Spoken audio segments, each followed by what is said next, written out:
Bobby to win his fight right before, which was kind of interesting. Just how'd you feel about the performance in there?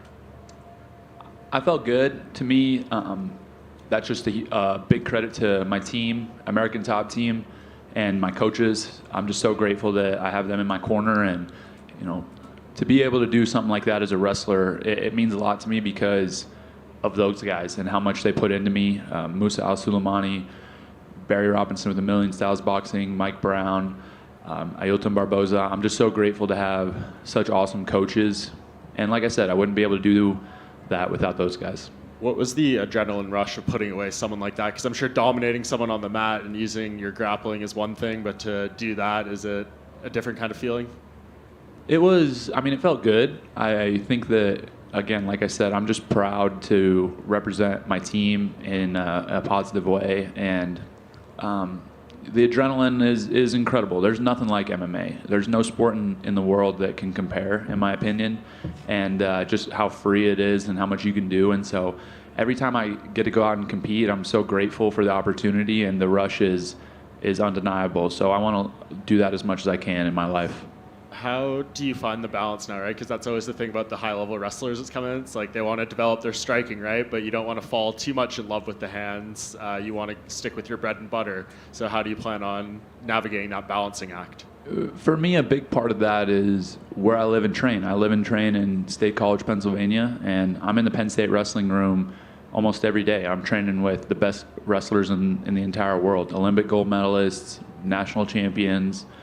It's just, the list goes on and on. And so, I'll always stay true to my roots. Of course, I'm going to develop these other skills because I treat every single martial art, whether it's boxing, Muay Thai, Jiu-Jitsu, wrestling, with the same amount of respect and the same amount of reverence. And so by the end of my career, I already have world-class wrestling. I'm going to have world-class boxing. I'm going to have world-class Jiu-Jitsu. I'm going to have world-class Muay Thai.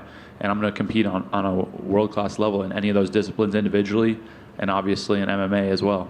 And congrats on being a father soon. How is that going to impact the schedule in terms of when we might see you again?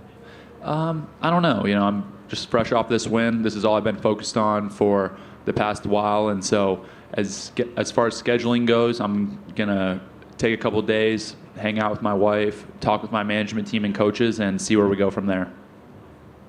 Oh, okay. I'm wondering, obviously that night in March was very special and very huge. How would you compare tonight compared to March? I think that, obviously March being my debut, it was special, but to me this was even more special because I was able to have my whole team here with me, and at the same time, I think I performed much, much better. Yeah, no worries.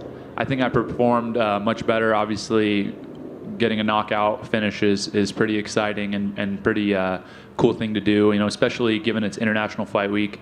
I think the energy was absolutely insane this whole week, and it was definitely one of my favorite performances I've had in my career.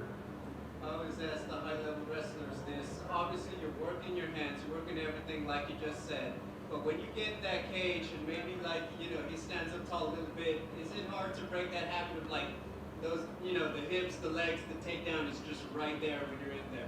Well, it was interesting because going into the fight, I really expected my opponent to kind of charge me, rush in, try to land something big because, to me that was really his only chance to win the fight. But he was really patient, which I think is a testament to his team, his coaches. He was following a game plan. And, I had to adjust on the fly. So I saw that he was being patient, backing up, and dropping his hand a lot his lead hand when I was feigning. And so then I just came right over top of it with a hook. So I just had to make an adjustment and capitalize on it. Over here. You said immediately, the haters will always have something to say, and people, they want to see me fail. What do you think they could possibly say about you after this performance?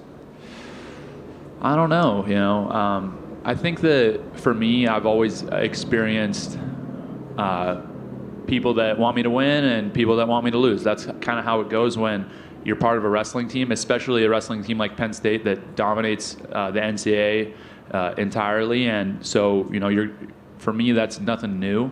But I know by the time I got to my junior, senior year in college, and I built my reputation enough to where all these fans knew me, that I had Iowa fans, I'd have Ohio State fans, Oklahoma State fans that would come up to me and tell me that they love watching me wrestle and they respected me, and if I wasn't competing against their team, they would cheer for me. So I think as the MMA community continues to get to know me, I think that it bothers them a little bit that I'm got the attention that I have so quickly with 5 fights, which, it makes sense. But I think as they continue to get to know me, I build my reputation that they'll probably start liking me.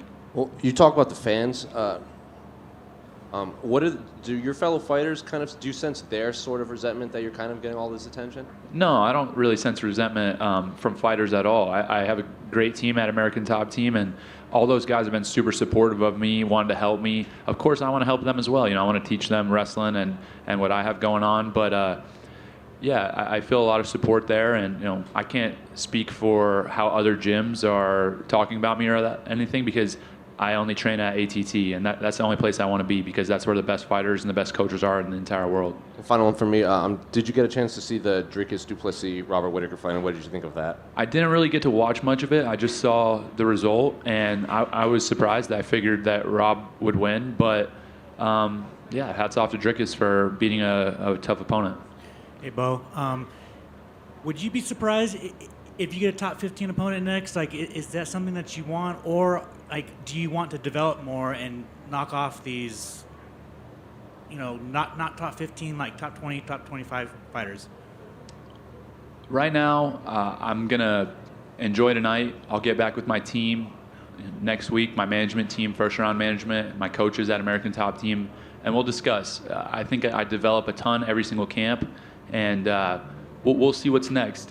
For me, I believe I can beat anybody in the world with my skill set, and I'm going to continue to improve. Right now, today is the worst that I'll be moving forward. So with that being said, we'll sit down and make a decision.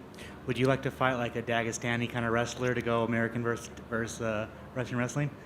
Absolutely. I have so much respect for the Dagestani fighters. I think that their lifestyle, the way they approach the sport, is very similar to myself and my team, and how we live and how we approach the sport. And I respect those guys a ton. I think they're at the top of the sport, obviously competing at a high level, and I want to test myself against the best. So eventually, when it makes sense, we'll make it happen. Hey, Bo, over here.